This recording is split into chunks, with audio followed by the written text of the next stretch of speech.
కర్కాటక రాశి వారికి 2వ స్థానంలో గ్రహణ సంచార స్థితి ఉన్నప్పుడు, మధ్యమ దోష సంచార స్థితి ఉన్నప్పుడు దోషాన్ని తొలగించుకొని ఐశ్వర్యాన్ని ఎలా పొందాలి, అలాగనే కర్కాటక రాశి వారికి ఎన్నడూ లేనటువంటి విధంగా 8వ స్థానంలో చతుర్గ్రహ సంచార స్థితి ఉంది.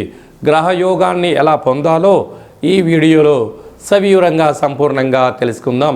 రాశాధిపతి చంద్ర భగవానుడు, వీరికి 2వ స్థానంలో కేతు సంచార స్థితి, ఆ సింహరాశిలోనే గ్రహణం జరుగుతూ ఉంది కనుక, అలాగనే అష్టమంలో 4 గ్రహాలు ఆయుకారకుడు, రుణరోగ శత్రుకారకుడు, బుద్ధికారకుడు, వాస్తు నరదృష్టికారకుడైనటువంటి చతుర్గ్రహ సంచార స్థితి జరుగుతుంది కనుక గ్రహణ కాల సమయంలోనే నవగ్రహ దేవత మంత్రాలను పారాయణం చేయడం, వీలైతే రుద్ర నమ్మక చమకాలను వినడం, కులదేవతల యొక్క స్మరణ, గ్రామదేవతల యొక్క స్మరణ, గ్రహణ తదనంతరము శివుడికి రుద్రాభిషేకం చేసుకొని రాగి చెంబులో పాలను నవగ్రహములను దానం ఇవ్వగలిగినట్లయితే సకల దోషం తొలగిపోతుందని చెప్పి గమనించాలి.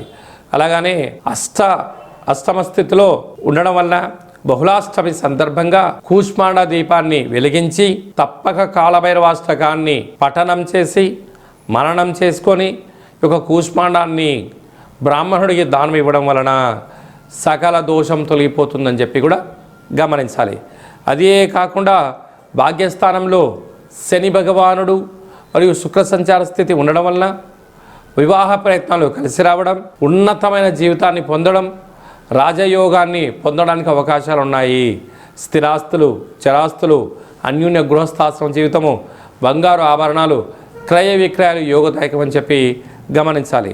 అదే కూడా వ్యయంలో దేవగురు బృహస్పతి సంచారం చేయడం వలన ఆధ్యాత్మిక చింతన, సత్ప్రవర్తన, రుద్రాభిషేకము, గురుచరిత్ర పారాయణము, అరుణాచలేశ్వర స్వామి దర్శనం వలన దోషం తొలగి, అలాగనే మార్కెటింగ్ రంగంలో ఉండబడిన వారు, హోటల్ వ్యాపారస్తులు, సాఫ్ట్వేర్ ఉద్యోగస్తులు, వ్యవసాయ సోదరి అందరికీ కూడా చాలా మంచి కాలం ఉంటుందని చెప్పి గమనించాలి.